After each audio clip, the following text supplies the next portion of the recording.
오늘 말씀에서는 다윗과 함께 있던 각 지파별 용사들 명단이 나옵니다.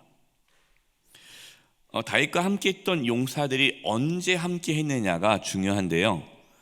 다윗이 사울 왕에게 쫓기어 도망 다닐 때에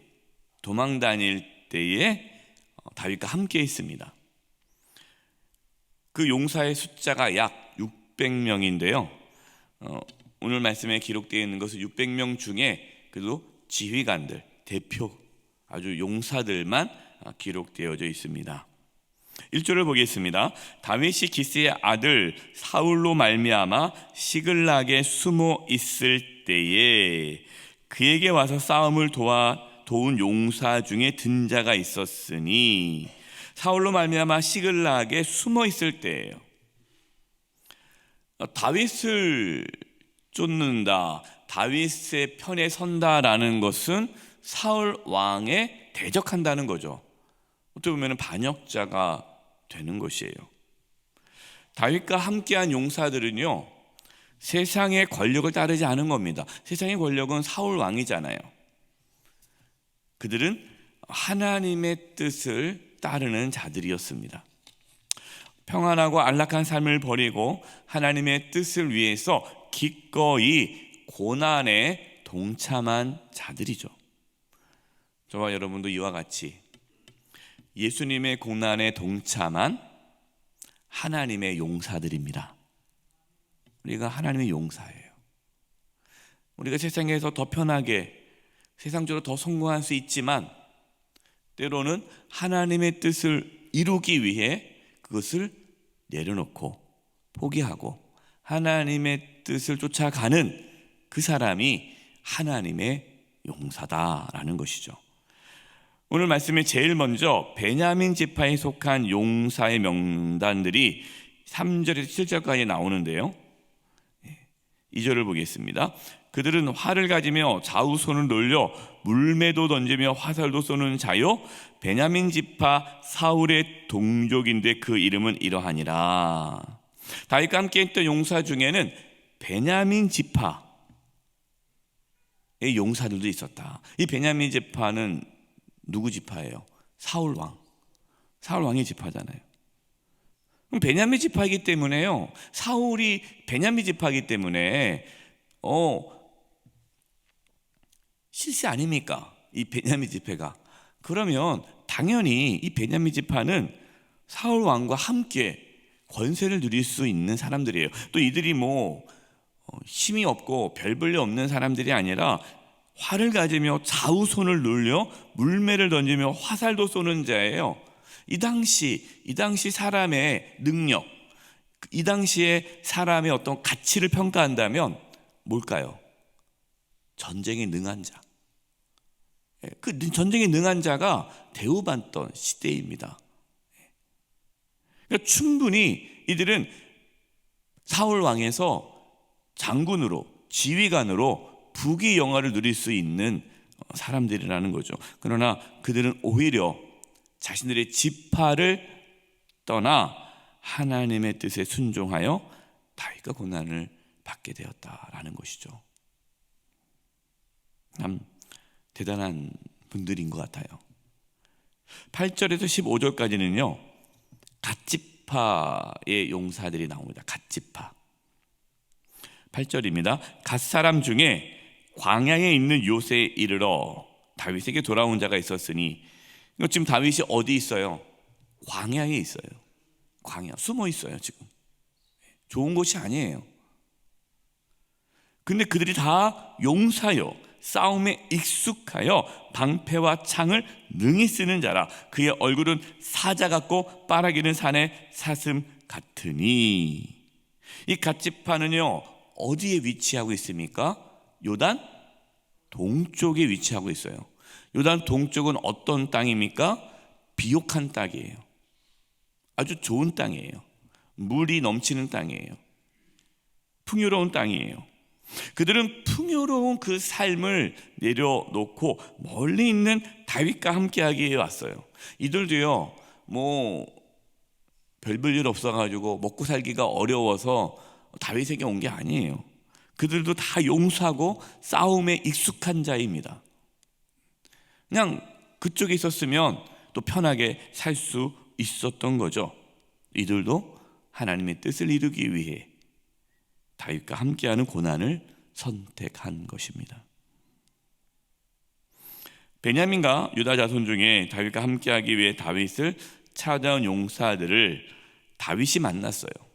근데 다윗이 만났을 때 다윗이 어떻게 그들을 대했을까요? 너무너무 감사합니다.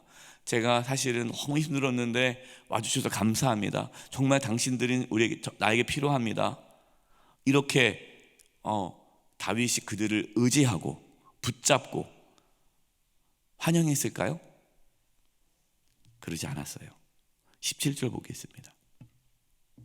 다윗이 나가서 맞아 그들에게 말하이르되 만일 너희가 평화로이 내게로 와서 나를 돕고자 하면 내 마음이 너희 마음과 하나가 되려니와 만일 너희가 나를 속여 내 대적에게 넘기고자 하면 내 손에 불의함이 없으니 우리 조상들의 하나님이 감찰하시고 책망하시기를 원하노라. 다윗은 이 용사들과의 관계의 그 중심에 누가 계시다고 말하고 있는 겁니까? 하나님이에요. 하나님이 그 만남의 중심이다라는 거예요. 그러면서 다윗은 뭐라고 말합니까? 정말 당신이 여러분들이 나를 돕고자 한다면 내 마음이 여러분의 마음과 하나가 되려니와 마음이 하나가 돼야 된다. 이 부분이 중요합니다. 다윗은 이 동역자들을 단순히 이용하려고 하지 않아요. 그들을 도구로 사용하지 않습니다. 그들과 마음이 하나가 되기를 원했어요. 중요한 것은요, 우리가 누군가와 함께 하나님 일을 할 때에 한 마음을 품는 겁니다. 한 마음, 하나가 되는 거예요. 두 마음을 품으면서 하나님 일을 한다? 그건 안 돼요. 하나가 돼야 돼요. 한 마음.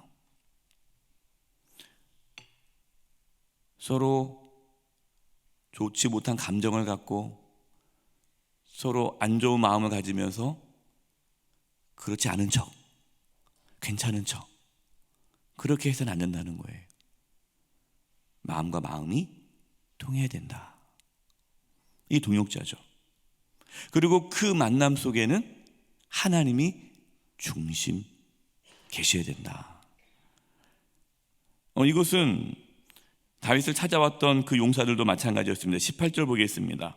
18절에 그때에 성령이 30명의 우두머리 아마새를 감싸시니 이르되 다윗이여 우리가 당신에게 속하겠고 이새의 아들이여 우리가 당신과 함께 있으리니 원하건대 평안하소서. 당신도 평안하고 당신을 돕는 자에게도 평안이 있을지니 이는 당신의 하나님이 당신을 도우심이니이다 한지라. 다윗이 그들을 받아들여 군대 지휘관으로 삼았더라. 성령이 그들 가운데 함께 하셔서 이런 고백을 하는 거예요. 당신과 함께 하겠다. 왜냐? 하나님이 당신을 돕고 있다. 그러니까 지금 이 다윗을 찾아왔던 이 용사들은 개인의 어떤 이익을 위해서 찾아온 게 아니에요. 다윗 개인이 좋아서 찾아온 것이 아니에요. 다윗이 좋아가지고 사울 왕은 안 좋아, 다윗이 좋은 것 같아, 그래 다윗이 상당히 인격적이야, 내가 저 사람이랑 함께 일하고 싶어. 그냥 개인적으로 다윗이 좋아서 온 것이 아니라는 거예요. 그 중심에 하나님이 계시다라는 거죠. 여러분, 이것이 우리의 삶도 마찬가지입니다. 우리가 교회 공동체 안에서 주님을 섬길 때요, 우리가 남녀 성교회, 구역, 또 우리 교회에서 각 사람들 만나지 않습니까? 물론 우리가 인간적으로 친한 건 중요하죠. 인간적으로 친하지 말아라는 것이 아니에요. 그러나 우리 교회 안에 공동체 안에서의 그 교제의 중심이 단지 친해서, 나 저 사람 나랑 잘 맞아. 인간적으로 내가 저 사람을 좋아해. 그래서 그 일을 같이 하고 도모하고 그렇게 그 모임이 유지된다면 그것은 하나님께서 기뻐하지 않아요. 사람을 신뢰하지 마시기 바랍니다. 사람을 의지하지 마시기 바랍니다. 우리의 만남의 중심에 하나님이 계셔야 돼요. 하나님이 계셔야 그 사람은 끝까지 사랑하고 지지하고 믿을 수가 있어요. 그렇지 않으면 인간적인 만남으로 하면요 상처받습니다. 삐집니다. 그리고 그 관계가 유지될 수가 없어요. 싫으면 돌아서는 거예요.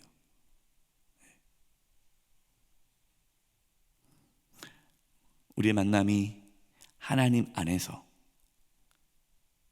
만남이 이루어질 수 있기를 바라고, 사람을 신뢰하지 말고 의지하지 말고 하나님을 의지하며 하나님께서 보내주신, 만나게 해주신 그 동역자를 귀하게 여기시기 바랍니다. 22절이에요. 그때에 사람이 날마다 다윗에게로 돌아와서 돕고자 하매 큰 군대를 이루어 하나님의 군대와 같았더라. 여러분 22절 이 말씀 보세요. 이 얼마나 멋진 장면입니까? 다윗은 아무것도 없잖아요. 좀 도망자 아닙니까? 도망 다니는 신세예요. 그런데 하나님께서 날마다 돕는 자들을 모아주십니다. 그래서 하나님의 큰 군대를 이루셨다라는 거예요. 하나님께서 우리의 삶 가운데 이런 은혜를 부어주시기 바랍니다. 하나님께서 늘 우리 가운데 돕는 자들을 보내주시기를 바랍니다. 저는 이거 참 많은 걸 경험해요. 우리 성도님 중에도 저한테 그러더라고요. 목사님 참 복이 많은 것 같아요. 저 복 많죠. 근데 왜? 했더니 우리 부목사님 너무너무 좋은 분들 오시지 않습니까? 목사님 함께 사역하는 교육자들이 너무너무 좋지 않습니까? 이 복이잖아요. 좋은 목사님들과 함께 사역하는 거, 또 우리 장로님들, 좋은 장로님들과 함께 사역하는 거, 이게 복이잖아요. 이런 걸 날마다 느껴요. 23절 37절까지는요 이스라엘 모든 지파, 이제는 23절 37절부터는 다윗이 유다 왕이 되었어요. 유다 왕이 되고 나서 이스라엘 왕이 되는 그러한 내용들입니다. 유다 왕이 되었고 이스라엘 왕이 되는 그런 부분인데, 각 지파, 북이스라엘의 지파, 물론 여기서는 북이스라엘이 없지만 그래도 이스라엘, 유다 말고 나머지 이스라엘 지파의 용사들이 다윗에게 다 돌아와서 다윗을 왕으로 추대하는 그런 장면이 나옵니다. 38절이에요. 이 모든 군사가 전열을 갖추고 다 성심으로 헤브론에 이르러, 지금 이때는 다윗이 헤브론에서 유다 왕으로 있었어요. 유다 왕. 그런데 다윗을 온 이스라엘 왕으로 삼고자 하고, 또 이스라엘의 남은 자도 다 한 마음으로 다윗을 왕으로 삼고자 하여. 다윗은 왕이 될 마음이 없었어요. 다윗은 유다 왕이 될 생각도 없었고 이스라엘 왕이 될 생각도 없었습니다. 그저 하나님 말씀에 순종하며 하루하루 살았어요. 근데 하나님께서 돕는 자들을 계속 보내주시고 결국 하나님께서 사람들로 의해서 이스라엘의 왕이 되게 하셨습니다. 우리의 삶도 마찬가지예요. 우리가 어떠한 뭔가 대단한 사람이 되고자 거기에 초점을 맞춰서는 안 돼요. 명예, 권세, 이게 중요하지 않아요. 그저 하나님의 뜻에 순종하는 거예요. 하나님의 뜻이라면 그냥 그 길을 가는 거예요. 탈피하지 아니하고 불의를 행하지 아니하고 하나님과 동행하며 사는 거예요. 그때 하나님께서는요 돕는 자를 보내주시고 그들과 함께 하나님의 나라를 이루어 가십니다. 이 은혜가 저와 우리 모든 성도님들 가운데 이루어지기를, 또 우리 영세교회 가운데 이루어지기를 주님의 이름으로 축원드립니다. 기도하겠습니다. 하나님 아버지,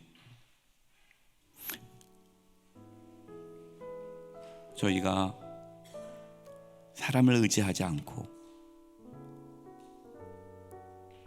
개인적인 그러한 인간적인 관계 속에서 만나지 않고 우리의 모든 만남 안에 하나님이 중심이 되게 하여 주시옵소서.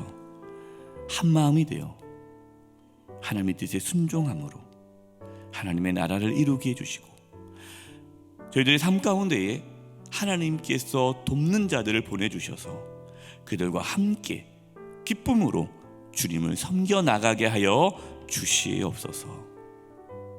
예수님의 이름으로 기도드립니다.